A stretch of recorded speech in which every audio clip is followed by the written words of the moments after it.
What makes life good or bad? There's certainly many answers to this question, right?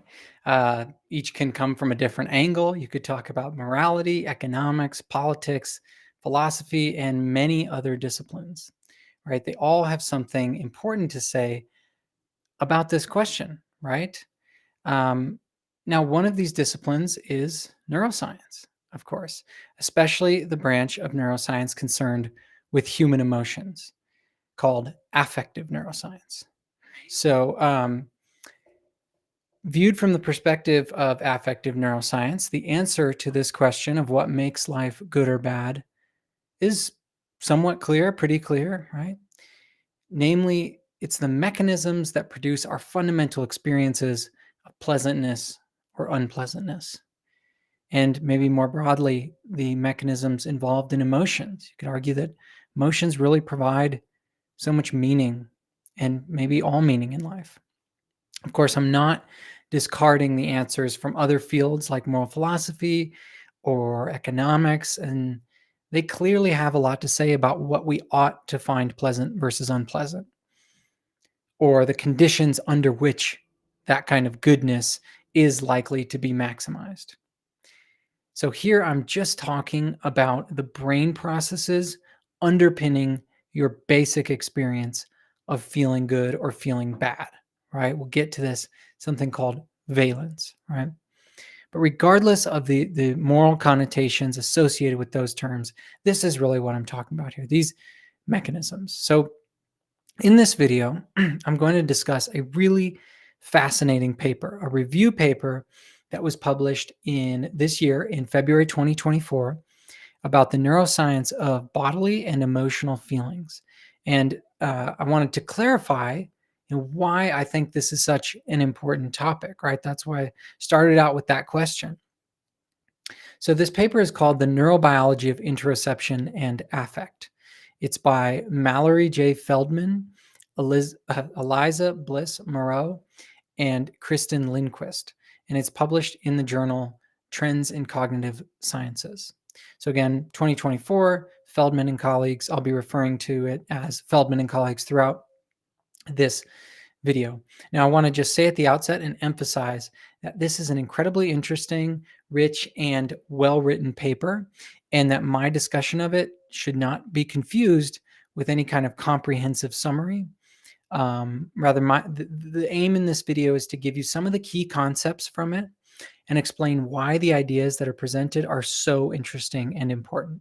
And any errors I make throughout are my own and not the author's. So I urge you to read it if you're interested in it. It's a great paper. It's well written. It is not it is technical for sure, but I think it's worth checking out. So I've linked to it in the description and put the full reference there.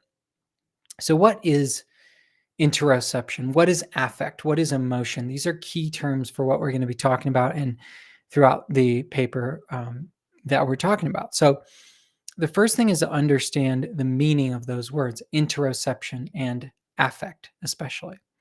So interoception, you've probably maybe heard me talk about this before. This is how your brain perceives what's going on inside your body.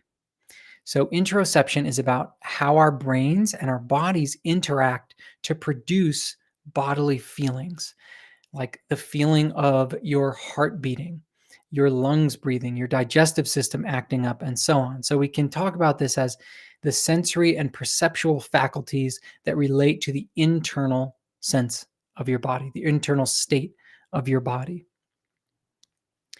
Now, affect, on the other hand, this is AFFECT, affect. This has many slightly different definitions depending on the author you're referring to. So they all have something to do with emotions. Sometimes it's synonymous with emotion. Sometimes it's different. And in this case, it's different. So I want to be as precise as possible about how Feldman and colleagues are using this term, because I don't want to misrepresent what they're saying. So they define affect as, quote, an abstract mental state characterized by valence and arousal. An abstract mental state characterized by valence and arousal. So what they mean is that affect is a conscious experience characterized by some degree of pleasantness or unpleasantness. That's valence, pleasant or unpleasantness, and some degree of perceived physiological activation. That's what they mean by arousal, not sexual arousal specifically, which is a common confusion. Now, you can see how the concept of affect is closely related to emotion, right? Talking about valence and arousal, this pleasantness and unpleasantness, and this perceived physiological activation. So, all emotions have some combination of valence and arousal when we experience them, and those are likely unique to the context and possibly even to the individual. So, emotion is a distinct concept, according to these authors. Like I said, some other neuroscientists and affective scientists consider these the same thing, but in this case, affect and emotion are distinct. So I'm not going to go deep into emotion. They don't actually explicitly define emotion in this paper, so I don't want to misrepresent their views. But what I gather their view is that emotion has more of a cognitive component. So we'll get more into that, right? But just think of emotion as having more of a cognitive component, more of kind of a mental thinking component to it. Affect is more strictly concerned with valence and arousal, right? Pleasantness, unpleasantness, physiological activation. And then interoception is purely about bodily feelings.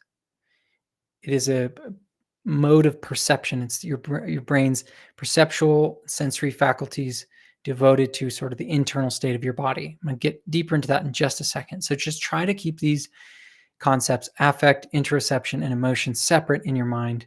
It will help to understand kind of what they're getting at. So why does interoception matter? Right? Why does it matter? What does it have to do with affect and even emotion in the first place? So this Feldman and colleagues talk about this right at the beginning of the article. So the you know I mentioned at the beginning of this video that I asked what makes life good or bad. Why not? So why not just focus on affect, right? Why am I bringing in interoception, this bodily feelings? Um, so Feldman and colleagues note that at least since the 19th century, right, at least since William James and probably before him, scientists have largely agreed that bodily feelings are integral to emotional feelings, right? That interoception strongly influences affect. So just think about your own experience, right? When you feel strong sadness, right? When you're really sad, you probably feel some degree of unpleasantness. You almost certainly do, right? Why else would you call it sadness? Although there are some caveats there. You can listen to sad music, watch a sad movie, and sort of feel sadness that isn't deeply unpleasant in a way that is so aversive, right? You're actually seeking out that experience, but there's still some unpleasantness associated with that um, in your body, right? And more or less physiological arousal. So if you're extremely sad, like a wailing sadness might be a high degree of physiological arousal, whereas if it's a calm sort of melancholy sadness, it might be a lower degree of physiological arousal. And that might be specific to you, to the context, all of that. So here I'm talking about emotions, right? Because I'm trying to draw this link from interoception through affect and emotions. Explain why this is important. So the same thing goes for like positive emotions like joy and love. These are necessarily valenced. Valenced, again, meaning that pleasantness or unpleasantness, and there is something that it feels like in your body, right? In other words, affective experiences are felt experiences. They have some kind of physical correlate in your body.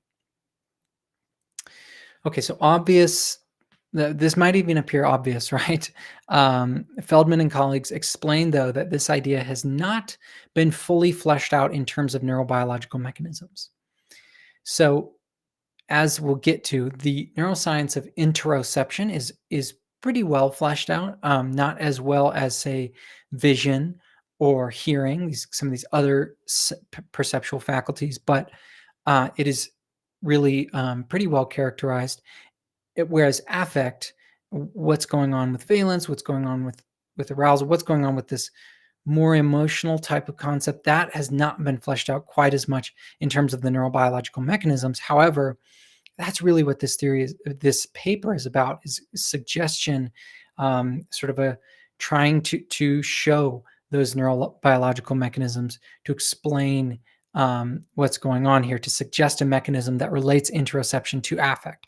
So the first step then, right, is to explain the basic neurobiology of interoception as we currently understand it. So this is kind of the basic functional neuroanatomy of interoception. So to understand this, we have to kind of start at the smallest level, right? The level of receptors. So unlike other senses like vision and hearing, interoception uses a bunch of different types of sensory receptors. So when you think about vision, when you're watching this video, you're really only using light sensitive neurons in the retina. So these are basically, they're photoreceptors. They're essentially light receptors, photon receptors. And there are different types of them in your eye, to be certain, but they are all united by the fact that what they're doing is sensing changes in light, right? They sort of react when photon hits them. Now, hearing uses neurons like audition, your auditory sense, uses neurons that are sensitive to vibrations that are caused by sound waves, right? So again, it's just basically one type of receptor, whereas interoception uses at least 3 different types of sensory neurons, 3 different types of receptors. So one can detect changes in pressure and stretching and other mechanical alterations. So you think about having, you've eaten a big meal and you've got kind of maybe feels like there's some stretching going on in your stomach. You can see like why that would be a part of interoception. Now, another of these sensory neurons can detect changes in temperature, right? Again, that makes sense. There's temperature changes going on inside your body. They have to be regulated for, to reach sort of that homeostatic balance. So you'd expect that there's some neural mechanisms for detecting changes in temperature. And the third one is detecting changes in chemical concentrations, right? So in changes in like acidity or glucose, sugar concentration. So these are 3 different types of receptors, and there may be even multimodal receptors where they're detecting more than one of these, but there's mechanoreceptors, chemoreceptors, and thermoreceptors. So chemical concentrations, changes in temperature, and sort of mechanical alterations, right? So that's already pretty different from what senses like vision and hearing are doing. There's multiple receptor types, so different types of information. So these receptors, right, these sensory neurons are synapsing, right, with internal organs throughout the body. So they're detecting these changes throughout the internal organs of the body, like the heart and the lungs and the digestive organs, and so on. So these receptors, these receptors are attached to neurons, right? And another name for neurons, especially in the periphery, is nerves, right? So these nerves send information that's gathered from those receptors either to the spinal cord or directly to the brain. So I know this can get a little bit abstract, so I want to avoid that by showing you some images here. I'll share my screen. And how do I do this? Share screen. Okay, so here you can see we've got, what am I doing? All right. So I just mentioned that this is kind of a diagram from Wikipedia about interoception. Now, one thing about this is I would avoid, it says skin and bone are kind of included in this, and that's a little bit controversial whether we should include those in interoception or not, but certainly all these other things, bladder, kidneys, heart, intestines, stomach, lungs, those sorts of internal visceral organs. So the receptors that are sensing changes in these various organs and even in sort of blood vessels in the body, um, they're sending this information through one of two pathways. So one of these pathways goes from these organs, right, to the spinal cord, up through the spinal cord to the brainstem, right? So this is the brainstem, right at the top. The spinal cord joins the brain with the spinal cord in here. And then, if you can see in this image, they travel to the thalamus, right? So that's kind of the first pathway. That's we can call it the indirect pathway.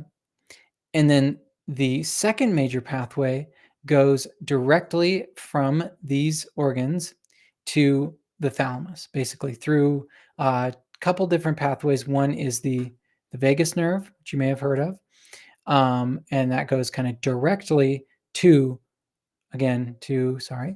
the thalamus, this yellow structure in this image here. So, why is that important? Because the thalamus is generally important for filtering and relaying sensory information from the sensory organs, right, from those sensory receptors to the brain, to and fro between the brain. So it makes sense that interoceptive information ends up in the thalamus. Information from the ears, from the eyes, that also ends up in the thalamus. The thalamus is kind of like this relay station and this filter for sensory information. So from there, the thalamus sends this information to another brain region. And this is, if I can find this image here, the insula, and specifically the posterior insula. We'll get into this, but you can see in this picture, the insula is sort of this hidden lobe of the brain. It is, it's called the insula because it's kind of this island of cortex under the cortex that's visible from the outside of the brain. So anyway, we end up going from the insula, or the thalamus, to the posterior insula. Okay. So this is important because this region, the insula, is kind of where interoceptive information can be fully processed and integrated into a coherent picture of what's going on in the body. Some scientists believe this is where our feelings of our body sort of become conscious. That's slightly controversial, but we can think of it as this is where a lot of the processing and integration of this information is happening. So what I've just described seems like a really clean-cut kind of step-by-step picture of, you go from the sensory organs through the spinal cord to the brainstem, and then into the thalamus, into the insula, and boom, we've got this picture of what's going on inside the body. Now, that is kind of accurate as far as it goes, but when it comes to perception, there is some more interesting stuff going on. So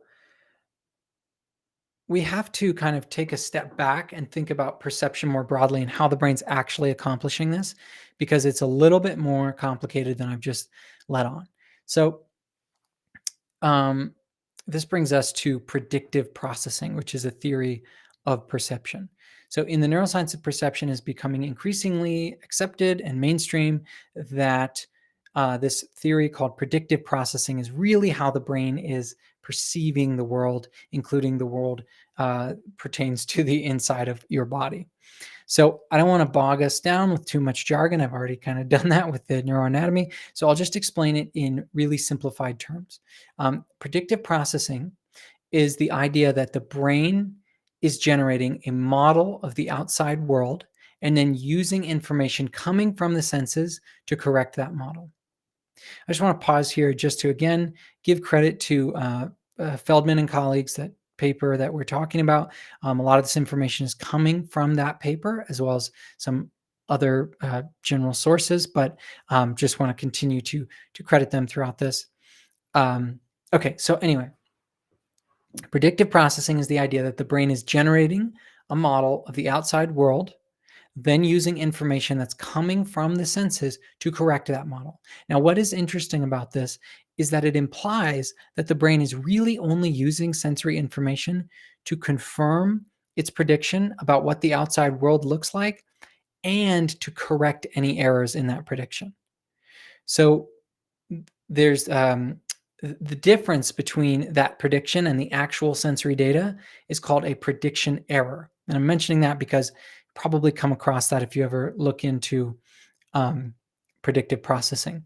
So according to this theory, you experience your brain's model of reality rather than pure sensory data. So when something unexpected happens, that is a prediction error, right? And you tend to notice it because prediction errors seem to kind of automatically command attention and then are rapidly, the change there is sort of rapidly integrated into the model. So let me illustrate this with vision, right? So when you're looking out at the world, when you're watching this video, taking in all the information, right? It's not that you're taking in all those photons and then building a picture of what's out there like a camera, right? A camera creates an image by converting patterns of light directly into corresponding patterns of pixels. Instead, before the light even reaches your eye, your visual system is already generating what it thinks is out there, what it thinks the world looks like. It's predicting what the scene should look like or might look like. Then it checks that prediction. It checks that model against the visual information streaming into your eyes. So, as Feldman and colleagues explain, the predictive processing theory of perception has gained a ton of experimental support, and it also helps to explain some otherwise perplexing illusions. So, for example, thanks to a quirk of evolution, of human evolution, well, actually, of vertebrate evolution more broadly, your eyes have a blind spot just about in the middle of each of their fields of vision. So each of your eyes has this small area in the retina where the optic nerve passes through to connect to the brain, and that spot has no photoreceptors. It has no light sensitive cells that are detecting, light and color. So as a result, this specific area, this patch of your visual field, isn't detecting any visual information. Yet somehow, right, you don't notice this blind spot. There's not some conspicuous hole in the center of your visual field. You perceive a seamless visual scene with no evidence of this blind spot. But you can show yourself that this blind spot is there with a simple experiment. If you close one eye, right, and you hold your thumb out and you kind of gaze past your thumb, but keep your gaze fixed. If you move your thumb around sort of systematically through your visual field, you will eventually notice that the tip of your thumb disappears, or whatever's, if the tip of your thumb is in that patch of where there's no light sensitive cells. But strangely, it's like your thumb is just turned invisible, right? It blends in with the background. So this is because your brain's not picking up that area of the visual field. There's no actual light information coming in. So why don't you spontaneously notice this blind spot, and why is it sort of filled in with background space? That's because your brain is constantly predicting what is likely to be in that part of the visual field. Sort of these lower level perceptual regions are doing this, and it is filling in that area with its model of visual space. So it's a very odd illusion. You can see, if you want, look up, anatomical diagrams of the retina and see that blind spot is there. You can also do this experiment. It might take some time. And this is just one tiny piece of evidence in favor of, or at least supporting, the predictive processing theory of perception. There is a lot more that I don't have time to go into in this video. But there are papers on this. There's a lot of work on this. To be fair, though, there are some detractors who don't think that predictive processing is the right theory or that it's been proven. But increasingly, it seems to be accepted in the field. And for the purposes of this video, let's just assume that this is the right theory, because this is really important for the paper that we're talking about, Feldman and colleagues, 2024. So let's look at how this applies to interoception, right? Interoception being perception of, the internal milieu of your body. Okay, so when it comes to interoception, we talk again about the insula, that insular cortex, that diagram I brought up before. This seems to be where a lot of the predictive processing action happens. So let me pull that up one more time so I can talk it through. Okay, so if you're seeing this image, right? Okay. So what we've got here is a diagram of the insula, and Feldman and colleagues talk about how this seems to that this might work. They're referencing other scholars, other researchers who have really developed this theory, but basically they're arguing that this frontmost portion of the anterior insula is responsible for sort of generating the predictive model of the internal state of the body, right? This anterior insula, whereas the posterior insula is actually receiving the sensory information and checking the model against that sensory information. So this has to do, the reason, or one reason in support of this idea, is that the cellular organization of the tissue, as you move from posterior to anterior insula, the organization of the neurons, the lamination, the sort of layering of neurons changes, and it seems that the organization in the anterior insula seems to be more supportive of this kind of model prediction generating function, whereas the posterior insula is actually the area that receives the sensory signals from the thalamus about the interoceptive processes. So it would be well poised to check those the predictive model generated by the anterior insula. And of course, this is a gradient. It's not a quick or a sort of black and white transition between posterior insula and anterior insula. You can also see the mid insula. This is a rather smooth transition between these two areas in terms of their cellular organization. So my explanation here is, well, it's incomplete, right? I'm simplifying a lot of the theory, the predictive processing theory of interoception. And Feldman and colleagues emphasize that there are these processes called integration and compression that are happening all along the interoceptive pathways outlined above. This is also the case with other perceptual faculties like vision, but these processes are important basically for combining and simplifying the interoceptive information, which means that by the time it actually reaches the posterior insula, the information really isn't in any way a perfect representation of what's happening in the body. It's more like a holistic summary with many details missing. Okay, so this kind of this integration and compression and the predictive processing sort of seems to suggest that interoception would be imprecise, that it wouldn't be a perfect sort of representation of what's going on in the body. Also, when we're talking about those many different receptor types, so there's a kind of seeming imprecision built in here, and we'll get more into that. So first, right, while the interoceptive receptors that we talked about earlier are present throughout the organs of the body, they aren't very highly concentrated.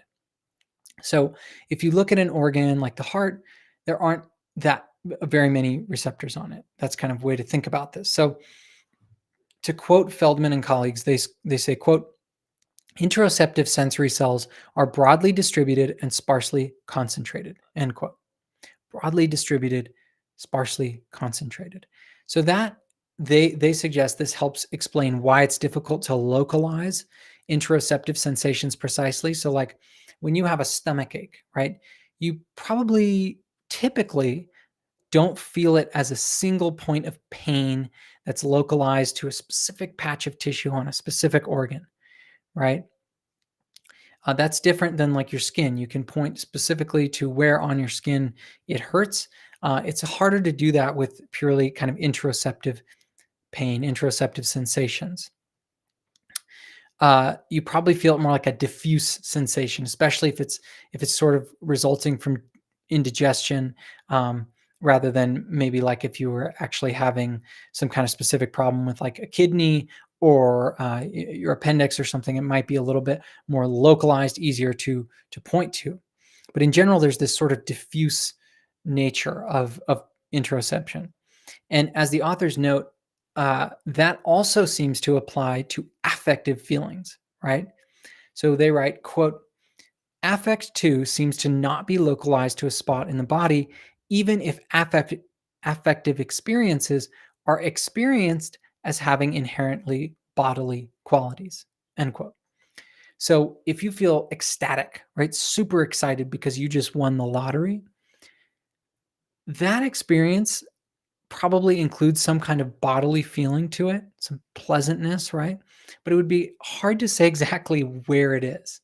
It might be somewhere in your chest generally, but it's not like, oh, it's on in my left lung on, the top right portion. It's much more diffuse than that. It's like a pleasantness combined with some probably really high degree of physiological arousal. Your heart might be beating. You might be able to localize to your heart, right? That's a little easier.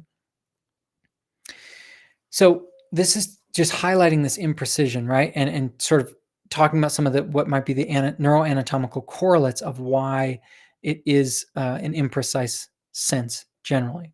So the second reason for this relative imprecision of interoception as compared to the other sensory modalities has to do with the thickness of the nerve fibers that are carrying information from those visceral organs to the brain.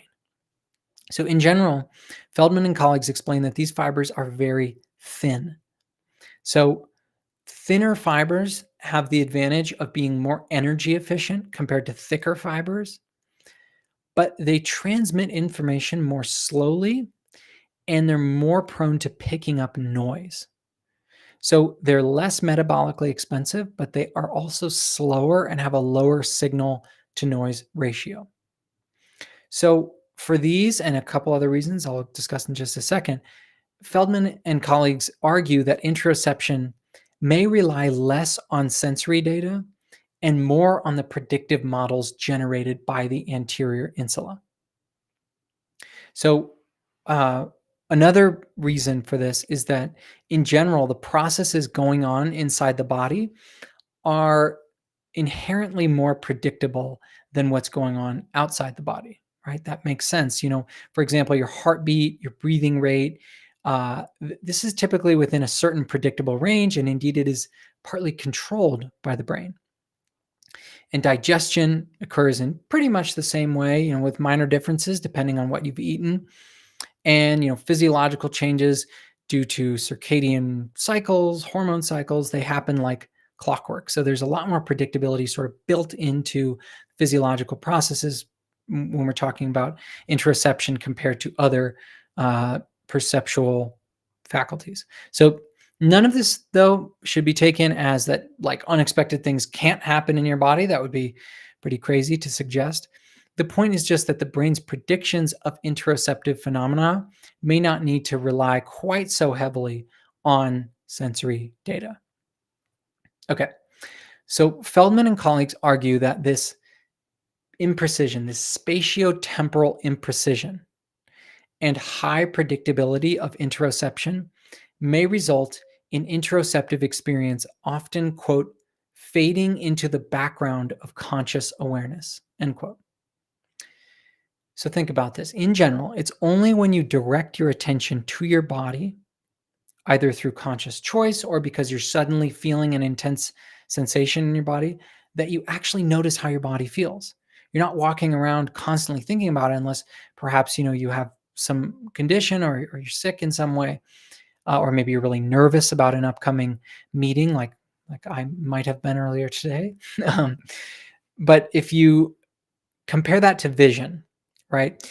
You might not notice a lot of what's happening in your visual field. There's all kinds of things. There's inattentional blindness where we don't notice things that should be obvious to us. But in general, as long as you're awake and conscious, you can't help but notice that you are, in fact, seeing, right? It's not like that with your body. You could walk around and not really think about your body quite so much, again, unless you are, undergoing some intense physiological challenge, or you're nervous about something, or something like that. So it's only when we direct attention to it that we're really thinking about it. Now, this will come in handy in a second, but I want to emphasize again, I'm not fully capturing or summarizing everything in the paper. There is a lot more to it, and I really don't want you to think this video is like a perfect substitution in any way. So I urge you to check it out. Again, it's linked in the description. So now let's think about, we've been trying to build up to affect, right? We've been building up to the sort of what we might call the core of emotion, maybe. But we've been trying to see, how is this all related to affect, to that question of what makes life good or bad that I posed at the beginning. So I'm calling this section affect as interoception plus. So I don't want to mess up, I don't want to bungle their conclusion, right? So I want to quote the authors directly about their view of affect. And so, as noted above, they suggest that the neurobiological nature of the interoceptive pathways and the predictive processing that we talked about lead interoceptive mental states to, quote, often fade into the background of consciousness, end quote. Now, they're talking about interoception. They're talking about these mental states. And what they say is, they're kind of aligned with some other researchers on this point. And what they say is, quote, these mental states, referring to interoceptive mental states, may constitute affect, and that the mental representation of affect, in turn, may be the brain's low-dimensional predictions about the physiological state of the body in a given context. Affect is often described as having features of valence and arousal, but just because they are often experienced together as a unified physiological state does not mean that they emerge from the same neurobiological mechanisms. End quote. Okay, so let's go into this a bit. So as at first, this statement might seem a little bit contradictory. It might seem like the authors are sort of dodging this question of what affect is, right? Because they first say that these interoceptive processes that we've talked about, that those constitute affect, right? And they define affect as including valence and arousal. But then in the next sentence, they say that valence and arousal may not arise from the same neurobiological mechanism, right? But what I didn't read of after that quote is that they go on to talk about how arousal, right? Again, physiological activation or perceived physiological activation, uh, and interoception are strongly linked, right? Whereas valence is more weakly linked to interoception. So remember, arousal is the degree of perceived physiological activation, whereas valence is that spectrum of pleasantness to unpleasantness. And they explain that valence may rely on other brain regions and may be more context dependent. And throughout this part, they emphasize that more research is needed, right? What they're doing here is they're suggesting a mechanism. They're not saying this is the bottom line truth. They're kind of providing this framework. So I'm going to step away from the paper a little bit and talk about my personal perspective of this and what I think might be going on, and how we can kind of tie these together. All this stuff we've talked about with interoception as kind of being so important for our perception of like arousal, physiological arousal in the body, and valence, right? So to me, this might indicate, and I'm not saying that this is original to me before I go into this, I think that I'm drawing on people like Lisa Feldman Barrett, as well as Kent Berridge and Morton Kringelbach, two neuroscientists who study pleasure and emotion, and others. And I might not be aware of others who might be influencing this or who have maybe thought of this before. So this is my personal perspective. I don't mean to say I'm come up with this, that this is fully original to me.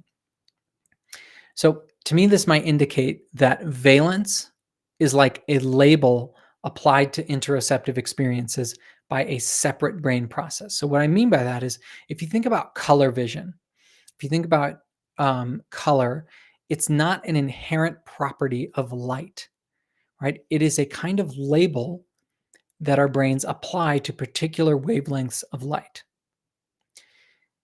In the same way, or in an analogous way, valence may be a kind of label applied to our bodily feelings and to other, cognitive experiences even. So the valence label might then be applied based on the surrounding context, as well as, your particular dispositions and the beliefs that you hold. So let me think, I just want to sort of think through what might be the brain mechanisms that might be able to accomplish this kind of task. So one set of brain mechanisms is what we could call the pleasure and valuation systems. So particular areas of the brain that have been called hedonic hotspots seem to generate pleasure when they're stimulated. So these have been really well studied in mice, not as well studied in humans, but there's still some very analogous things going on there. And there's work in humans. But in mice, this includes areas like the nucleus accumbens and the orbital frontal cortex, as well as an area of the brainstem called the parabrachial nucleus. When these areas are stimulated, they've been shown to, some of them generate pleasure, especially these nucleus accumbens and parabrachial nucleus. And the ventral pallidum is another one. But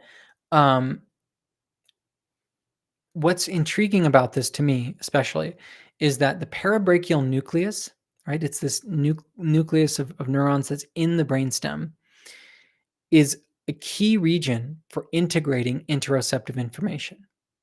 I didn't talk about it because I didn't want to get too into this neuroanatomical jargon earlier, but there are these nuclei in the brainstem that are really important for integrating and processing interoceptive information, and the parabrachial nucleus happens to be one of them.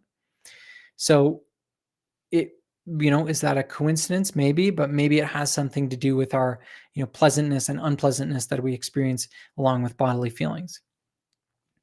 So a closely related, if not overlapping set of brain areas are involved in determining the value of options. So this is when I said the valuation system. So if I were to show you an orange and an apple, and you chose the apple, if I was looking at your brain activity, I could have predicted at higher than chance levels that you would have chose the apple based on the activity in your valuation system, which includes the ventromedial prefrontal cortex and the ventral striatum. Now, again, this is interesting because these regions are overlapping with some that I just mentioned in the sort of pleasure system. That's not a coincidence. But this pleasure and or valuation system, perhaps it has something to do with labeling interoceptive and other experiences with some degree of pleasantness or unpleasantness, right?